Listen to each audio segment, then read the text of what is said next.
Hi, my name is Elle Billing. I am a chronically ill queer femme, and I'm tired.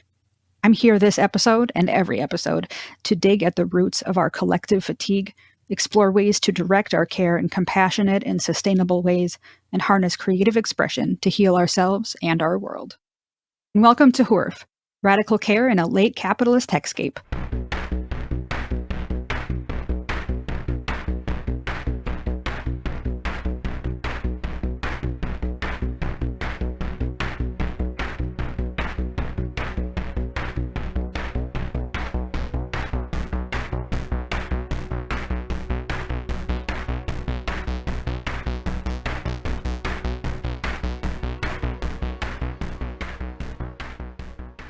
My guest this episode is Katrina Billing. Katrina is a certified clinical research coordinator. She has been part of several groundbreaking pharmaceutical trials, as well as some boring ones. She makes her home in Minnesota with her fiancé, his 2 children, 2 dogs, and a cat.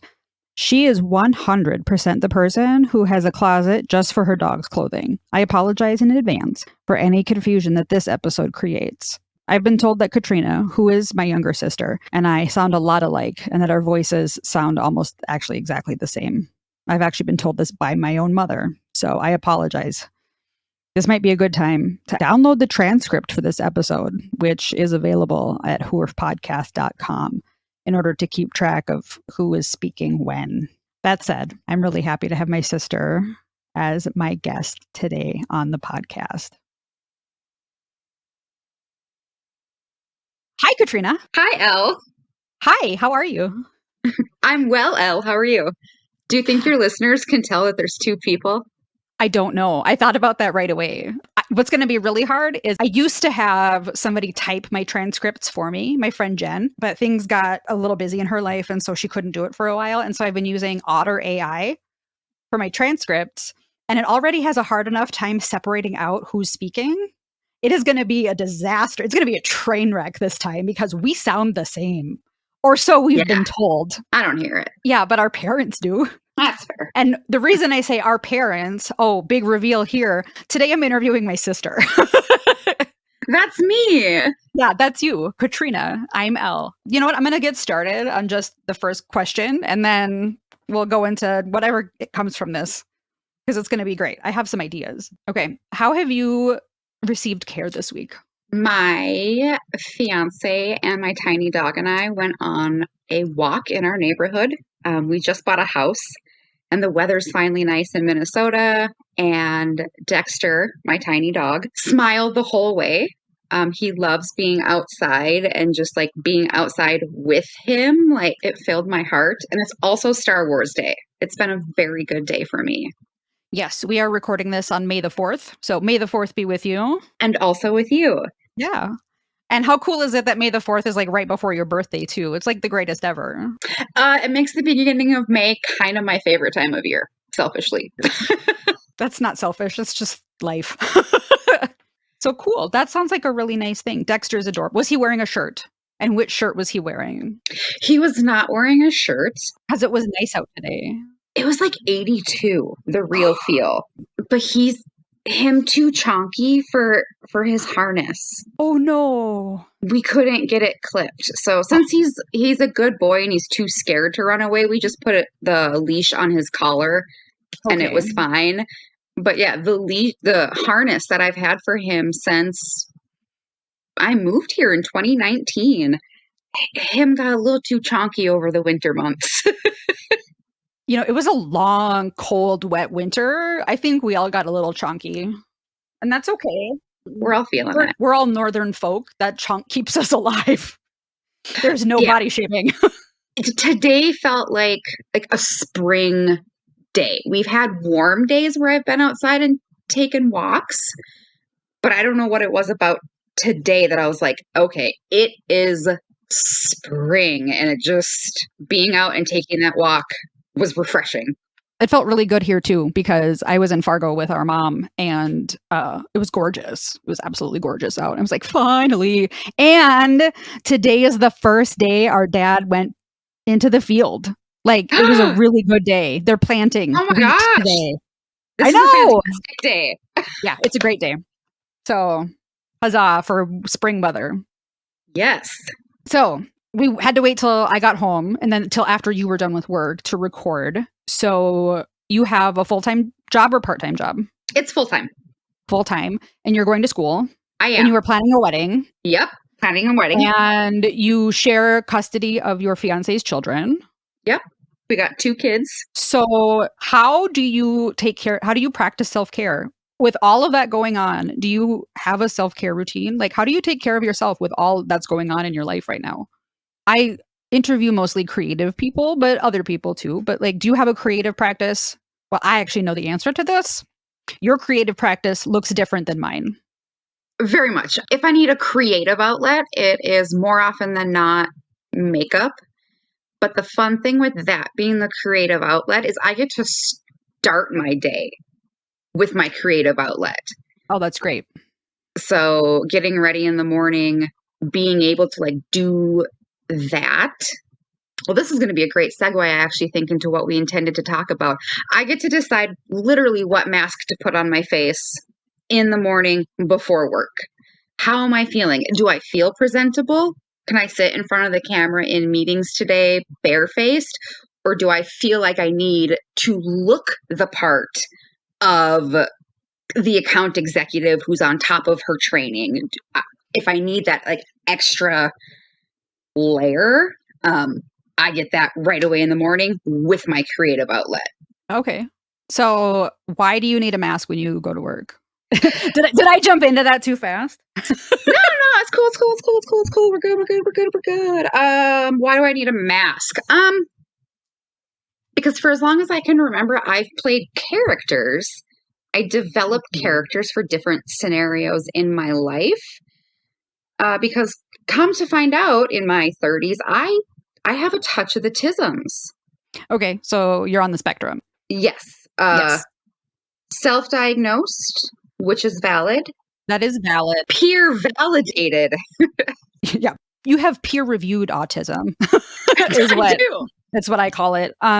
So I'm going to step in here and just say that as far as I understand, the autistic community accepts and validates self-discovery and self-diagnosis because of the inaccessibility of the medical industry. Like, not everybody can. It's so expensive, and so there are so many gatekeepers. It's so expensive, and it's additionally more difficult for women to get a diagnosis.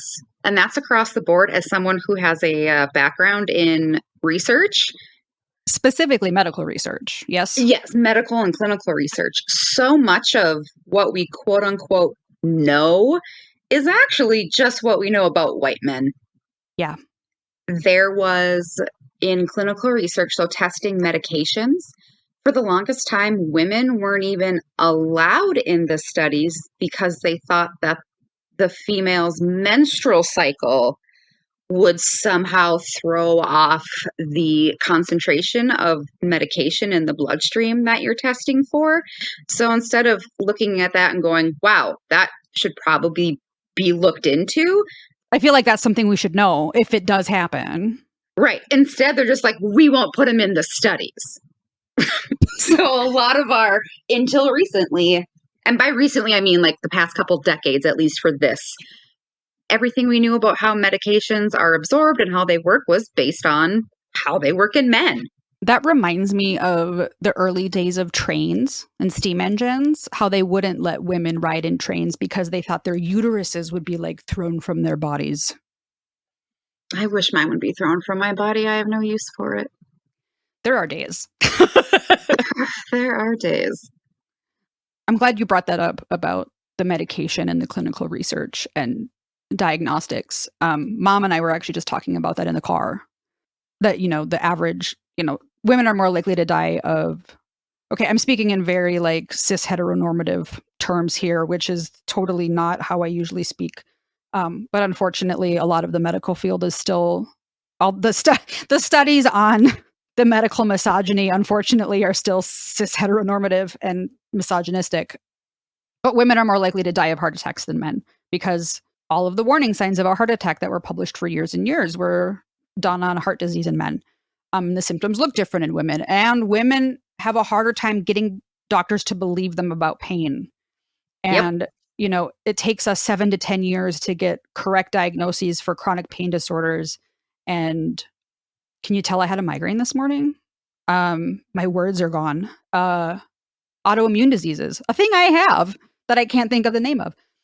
Chronic pain disorders and autoimmune diseases because people just don't believe us. Right. It's tough out here for women. Yeah. Really just like non-men. It's tough out here Non-men. for non-men. Yeah. So anyway, you put on a mask for work because you were late diagnosed, late self-discovery, self-identification. And much like that, I wasn't diagnosed with ADHD until I was in my 30s as well. And now we're like, oh, so much about our childhood makes sense now. Like not just our childhood, but like our teenage years, our years in college, or our previous attempts at college. I have a few. Yeah, right. So I have an incomplete master's degree and I dropped out of community college, even though I graduated with a bachelor's with honors. Weird. Right? Like, what happened there? Oh, ADHD.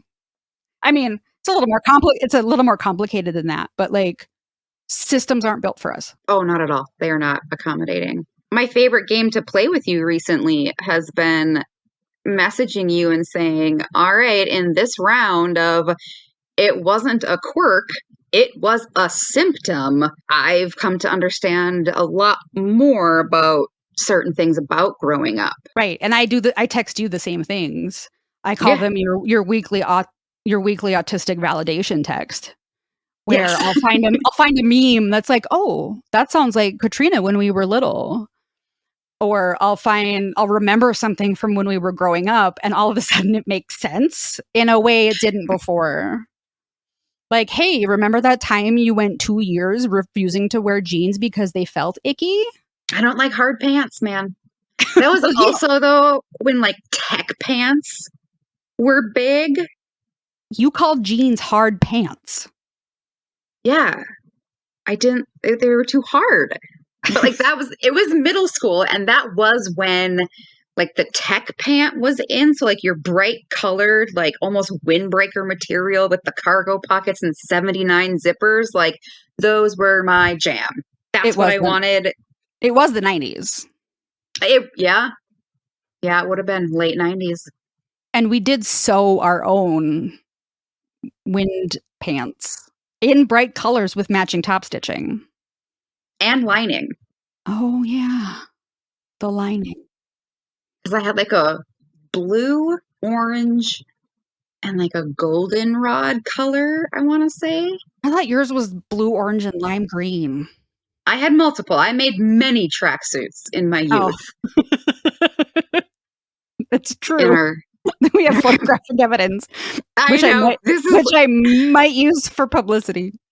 Whenever I am like in a new work environment and like you find your work friends and they start to like learn more about you, my era of competitive sewing is always people's favorite. Yeah, same. And the matching windsuits I had a floral lining, and then the colors that were in the lining were what the exterior of the tracksuit was made out of. I forgot about the floral lining. I didn't. Clearly. No matter how hard I tried. Yeah, no kidding. Okay, so we grew up neurospicy but undiagnosed. So our house was kind of a fun zone. We had friends who would come over for dinner because we had friends. We had friends, a few. We had a few friends who were probably also a little spicy. But they would come over for dinner because it was entertaining. Yeah. Because like I had an episode with another autistic person prior to the holidays, and they and I were talking about how we just live through movie lines and TV characters and song lyrics, and that's just our normal. That's how we relate to people in the world and each other. And then you become an adult and you start reading like lists and stuff, and you're like, oh, most people don't do that. That's like so I apparently am today years old. Most people don't do that. They don't. That's not common. Apparently, quoting pop culture is my love language. Right. And we only hang out with other people who do that. We have like this kind of tunnel vision about it.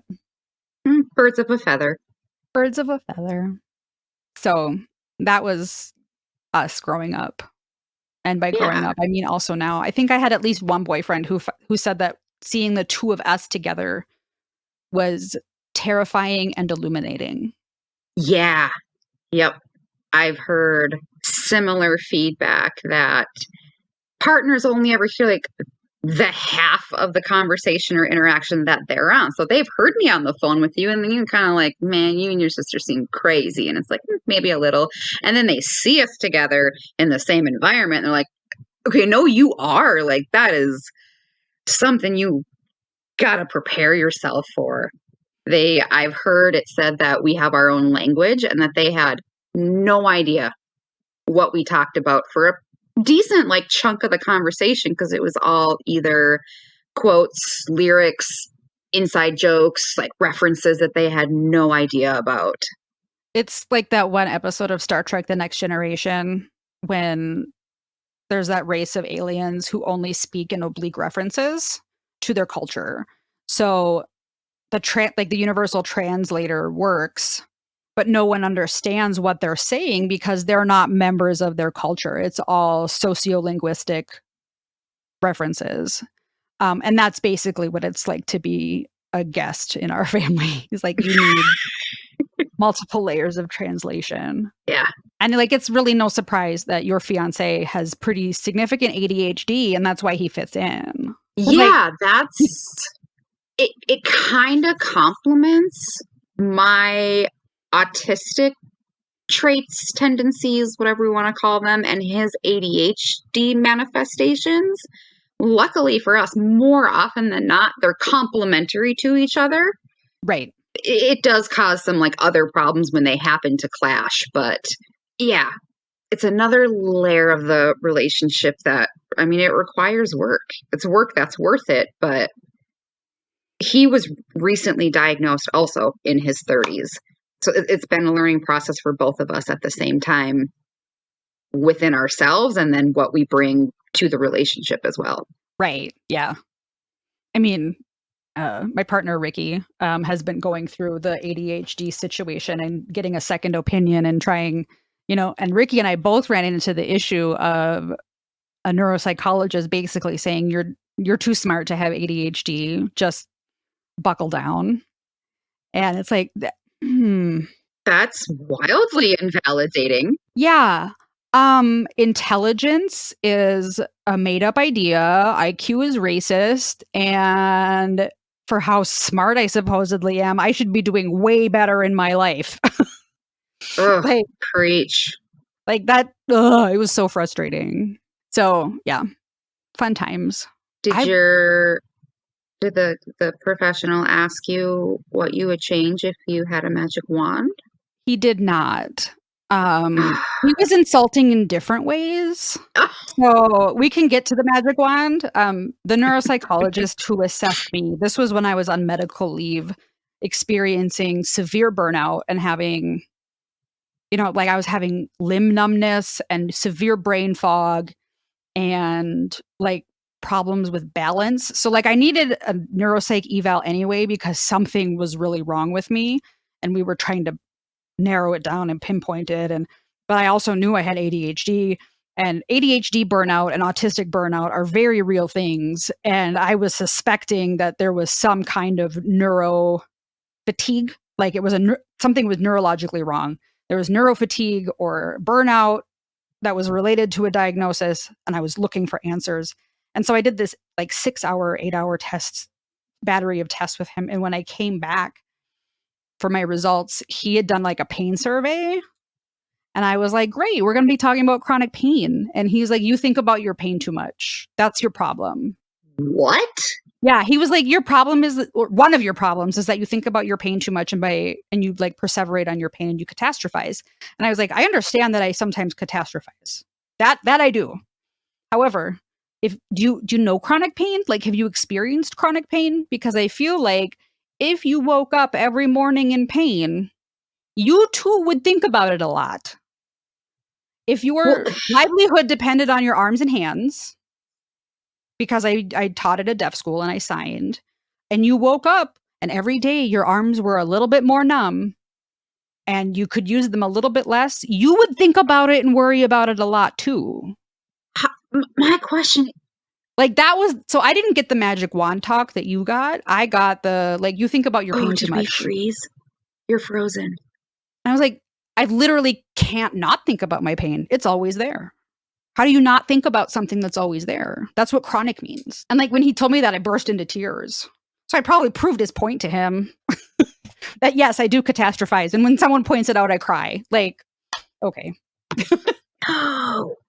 Okay, so that was my bad experience. What was your experience?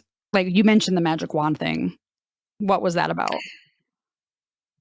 Oh my gosh, it was my first exposure to therapy, which, like, in retrospect, I think I wish my first experience had been better, because maybe if it had been better, I'd have stuck with it and I could have had better tools to deal with my life. But when I was in high school, a friend was concerned about me, reached out to mom and said, hey, like, you need to get Katie to talk to someone. Like, she's struggling. Please get your daughter help. So she took me to a therapist and I was like, all right, we're finally going to do it. We're going to be honest. We're going to work through stuff. And I get to my appointment and this therapist, immediately condescending. Her voice was like this. Hello. Hi. Okay. And she answered, I don't know if it was a call or a page, because it was like 20 years ago now. But oh my gosh, it was that long ago, wasn't it? Yeah, 14. It was like almost 22 years ago. She turned to talk to someone else and switched into a normal voice, just like, can you move my lunch tomorrow until 1? Thanks.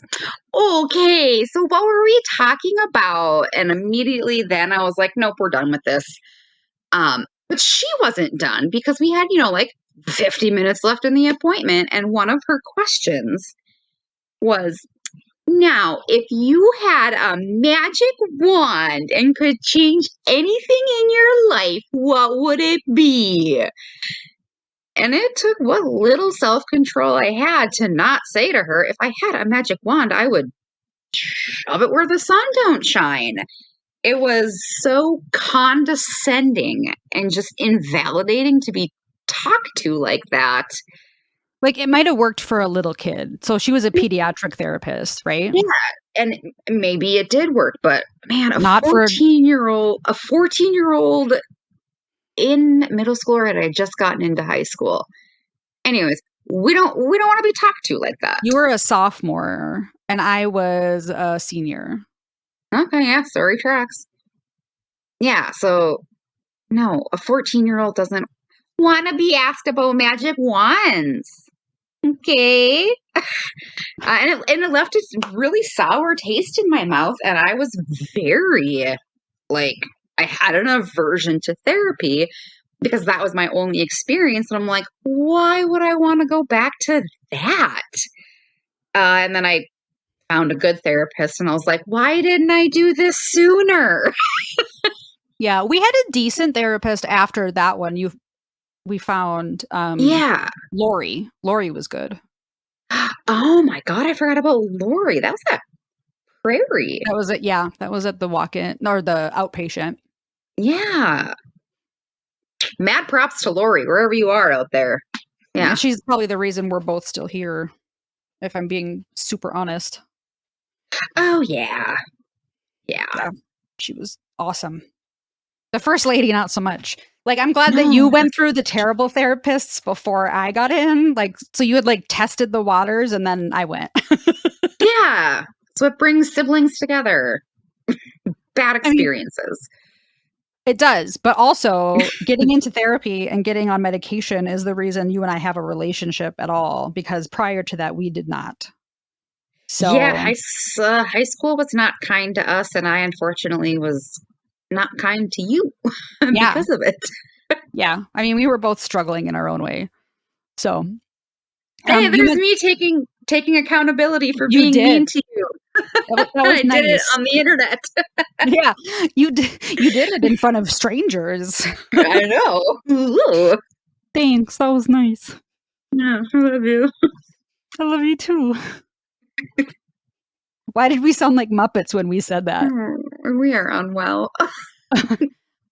It's better than we could be. Yeah, it Okay. sure is. Yeah. So you're going to school. What are you studying?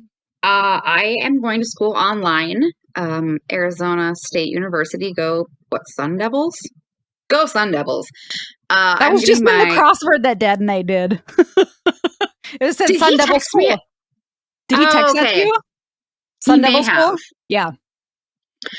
I'm getting my bachelor's in science, in biology with a concentration in biomedical Okay. biology. It's typically what pre-med students take if they want to get into med school. This is like the track that they'll take. This is the biology pathway. Okay. Are you going to med school? Oh, heavens no.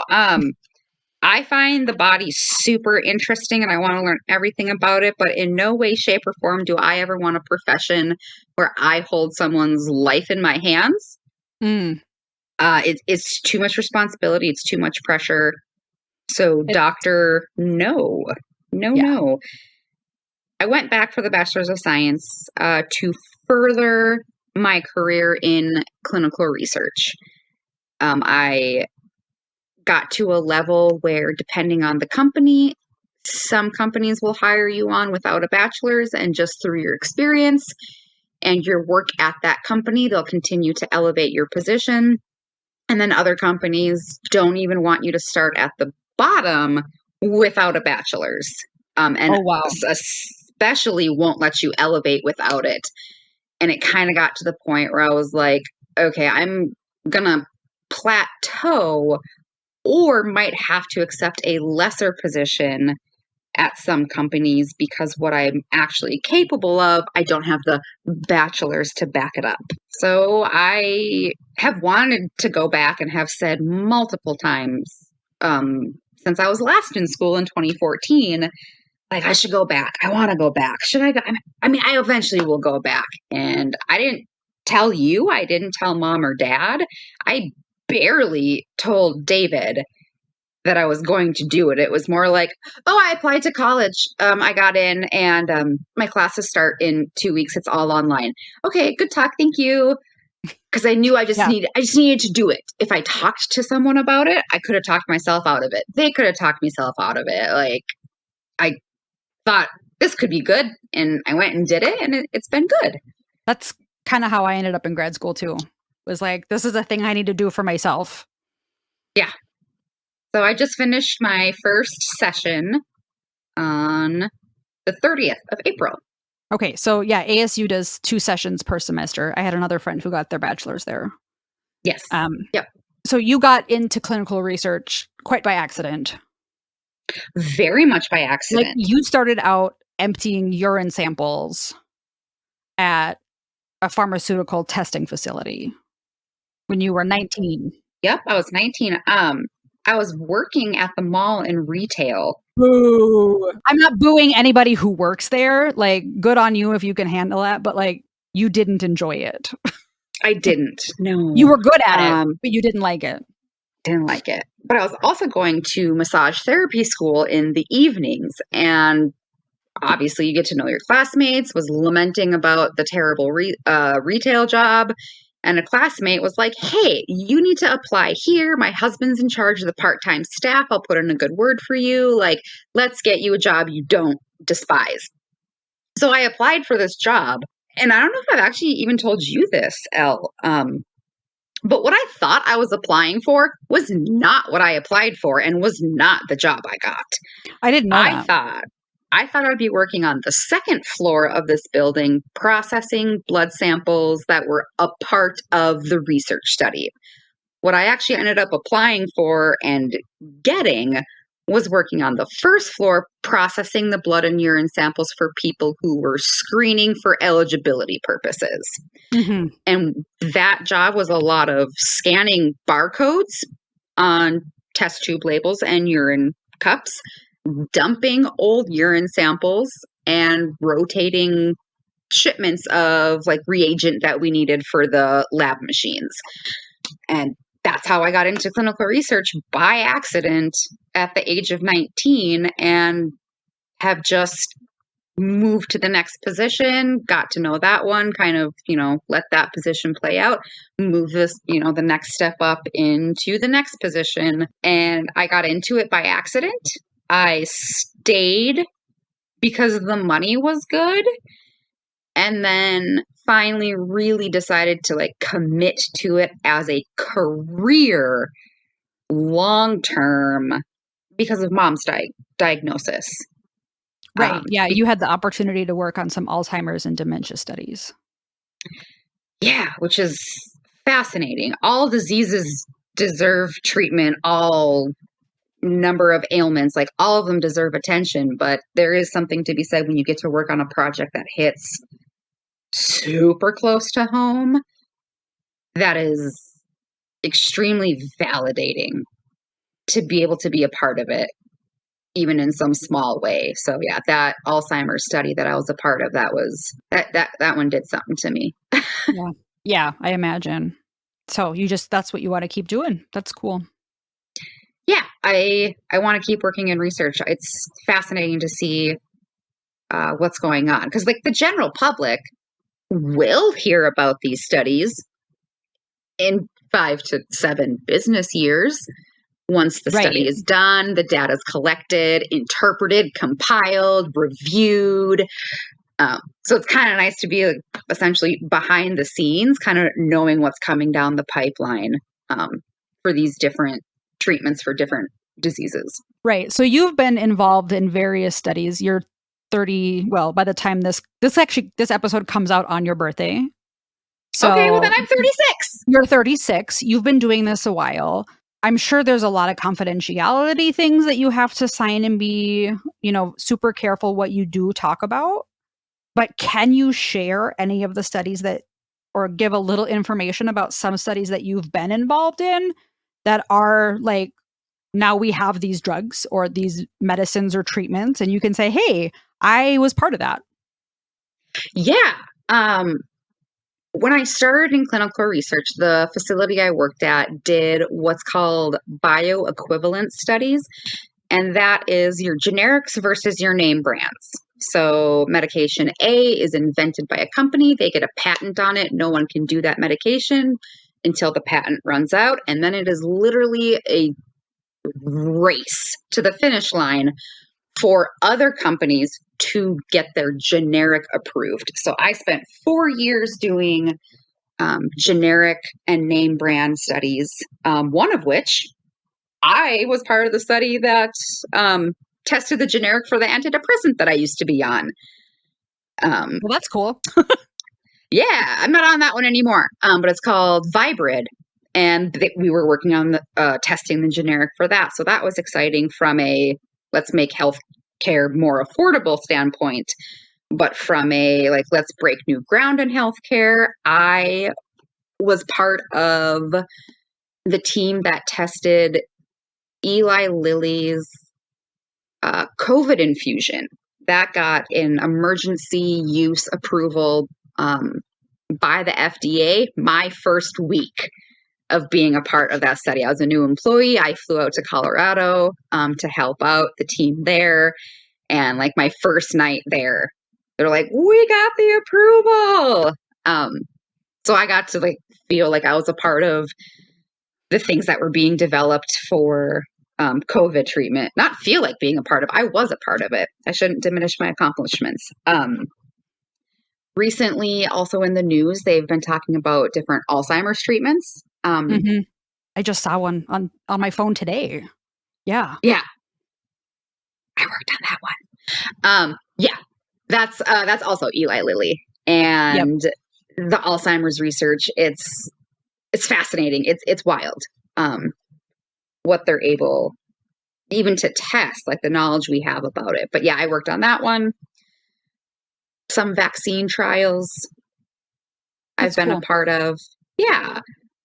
So I guess to bring this full circle, you said that your self-care, your artistic outlet is your makeup. Yes. You watch a lot of makeup tutorials. What I have in paintbrushes and paint, you have in makeup palettes and makeup brushes. Oh yeah. Very Probably much. pound for pound, at least dollar for dollar. No, dollar for dollar. Um, when you were doing the COVID research, you were flying to all these sites all over the country. You were covered 95% PPE. Yeah. But your eye makeup was always on point. Like It's the only you would post these selfies from these trial sites, and you would have like a gown and gloves, and your hair was covered, and you had a mask and a face shield and glass and like protective glasses. But behind those protective glasses and that face shield, your eye makeup was amazing. And I was just like, yeah. And I was like, I really hope that these people at the nursing home really appreciate how much effort she put into looking good for them. Because, like, that's a work of art. She's a mermaid under there. Yeah. It was the only part of me that was showing. So Yeah. I had to make sure that part was looking good. Like 95% PPE, 5% eye makeup. At the end of the day, once like all the PPE came off, that's what I should have taken the picture of. Oh, gross. Because I have like lines across my forehead because we had to wear like hair nets. So there's like an elastic thing there. The face mask leaves marks on your nose and kind of, I have Cabbage Patch face. So like really round cheeks. Oh, you're so cute. Okay. Sure, Jan. But the mask would leave marks and there'd just be this one block of pristine makeup on my eyes and everything around it was a dumpster fire. Okay, so my problem that I ran into during COVID is that we were masked all day. I was teaching all the time. My mask changed my accent. No. Yes, because it changed how I moved my mouth when I spoke. Yeah. Yep. I get that. Yeah, so like I mentioned it in another episode when the topic of my accent came up.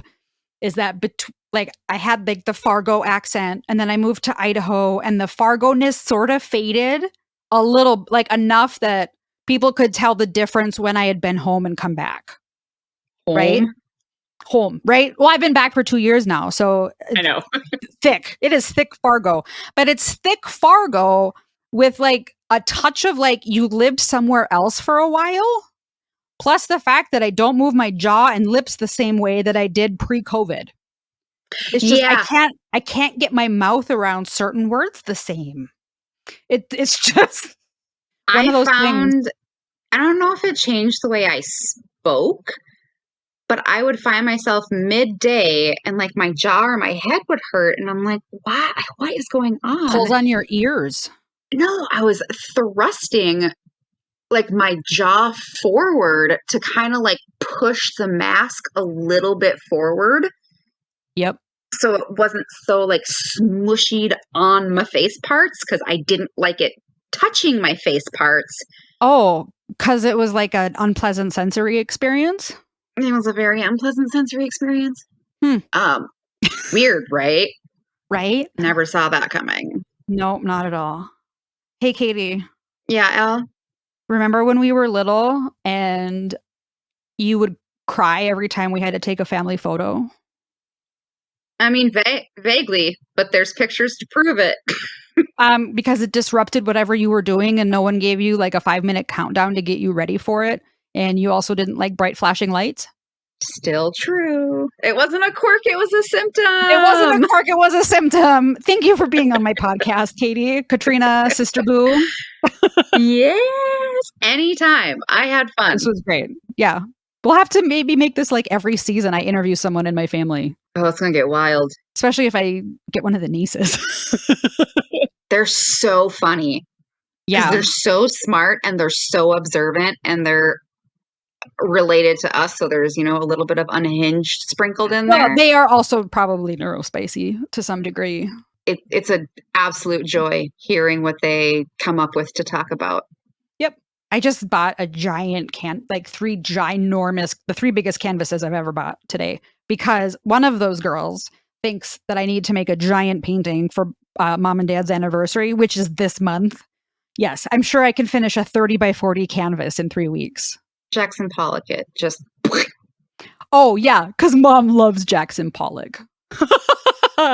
She does not. That was the joke. Oh, that was a good joke. Thank you for joining us on this episode of HORF. To view the complete show notes and all the links mentioned in today's episode, or to get a full transcript of the episode, visit hoorfpodcast.com. That's HOORF podcast.com. Before you go, make sure you subscribe to the podcast so you can receive new episodes right when they're released. And if you're enjoying our podcast, I'd love to have you leave us a review in Apple Podcasts. Reviews are one of the major ways that Apple ranks their podcasts, so even though it only takes you a few seconds, it really does make a difference for us. Become a patron. For $3 a month, you can support the creation of this podcast, pay my editor, and join a community of fellow caregivers out here just doing our best.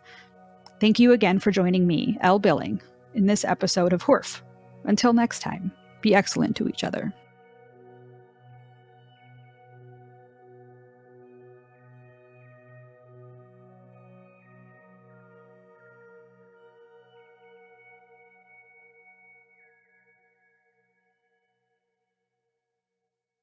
HORF is hosted by Elle Billing at Elle and Wink.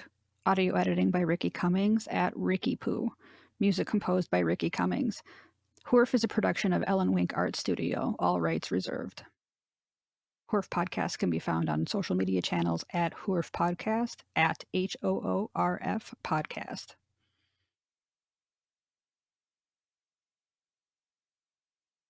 Oh, yeah. The lining.